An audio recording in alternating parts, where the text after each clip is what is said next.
Hope will arise out of the ashes of our past broken relationships, fractured families, and personal struggles. Come walk a mile with me as we allow Jesus to clean out the mess and organize the rest. Welcome to the Bridging Broken to Breakthrough podcast. I am your host, Maria Wingard. Grab your shoes, lace them up as we start strolling through this week's episode. In the gray of January, choose the heart of February, part 2.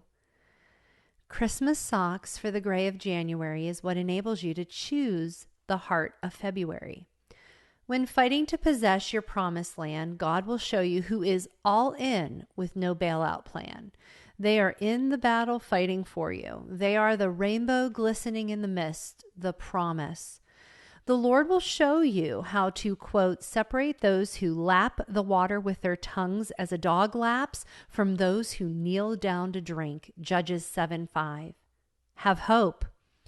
If the Lord told Gideon how to know who will fight the battle with him, then he will also do it for you. Quote, I now realize how true it is that God does not show favoritism. Acts 10:34. Somehow the phrase, don't cross oceans for those who don't jump puddles for you, seems harshly absolute and not quite as Christ-like as one should be. However, the opposite seems to lack healthy boundaries. Do cross oceans for people, love people, all people, no conditions attached, no wondering whether or not they're worthy. My vacillating heart is struggling to find the balance in the middle. It is so hard to not have the expectation that people will be there for you in your hour of need simply because you were there for them in theirs. It is hard to face the fact that some relationships simply are not reciprocal. Relational support is an unrealistic yet realistic expectation. The problem is, you typically don't get to see a person's reciprocity until they either bear the weight of relational demands or snap like a twig. This can cause rejection and offense if you're not careful, which is tough to fight without Jesus. When you become offended, you take everything personal because what you don't forgive, you will relive.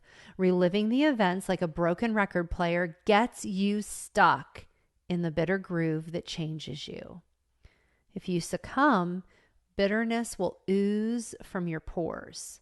Next, it morphs into vengefulness, retaliation, vindication, and the desire for retribution will become your song. Unforgiveness is a relentless taskmaster.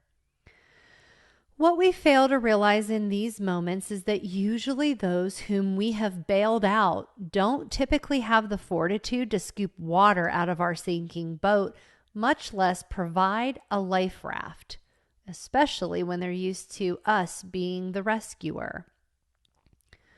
The gray of January wraps its icy grip tighter, attempting to strangle joy while pumping its bitter poison into the bloodstream. Fighting the ice as we shiver for warmth found in choosing forgiveness. We can long for Christmas past while hopefully praying that, quote, I will see the goodness of the Lord in the land of the living, Psalms 27:13. Lord, help me to weep bitterly, but not get bitter. Walk me through the desire for vindication by leading me into not wanting it. I pray as I see myself in the life of Joseph walking through his gray of January season, stripped of his coat and family. Joseph was hated by his own family, so much so that they plotted to take his life. The grace and plan of God is the only reason Joseph was allowed to be sold into slavery. This catapulted Joseph into his destiny. Frankly, this was a pretty terrible path to the palace. And just when Joseph believed life was finally in a decent place, he gets propositioned, forced to choose between morality and safety. Upholding morality by maintaining biblical standards caused Joseph to get falsely accused. Potiphar's wife's hurting pride lashed out in rejection, and Joseph endured the sting. Into the dungeon I'm thrown, where the gray of January that had wrapped its icy grip squeezes it even tighter. Will this winter to my soul ever end? The glimpse of the heart and hope of February is violently ripped from your grasp. Swiftly you're plunged head first from hope into a winter for your soul that desolation brings. Your thoughts swirl as you try to make heads or tails of what just happened and why. You have walked too long and too far to give in to bitterness, resentment, anger, or hurt. You know too much to turn your back on the one who can change it all. The heart of February, the heart of the Father. Wearily, I climb into his lap. Lord, intervene. Words are few when fading hearts barely beat. Lord, you can change all things, but will you? Clinging to his robe in desperation, you are enough, Lord. You are worthy and holy. Please hold my hand even if you choose to not intervene. Will you love God when he only walks with you, holding your hand, and still allows the circumstances seemingly to not intervene? Will you be okay with that?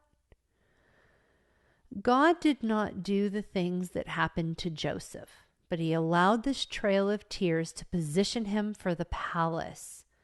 This journey birthed a God's love-infused heart capable of saving a nation. Many times we see Joseph weeping bitterly. During one bitter session, we see Joseph revengefully direct a servant to hide a silver cup inside his brother's bag in order to set his own brother up for prison. It's okay to feel this way, to want vindication. It's just really not okay to stay here. You must move into forgiveness in order to see the miraculous hand of God.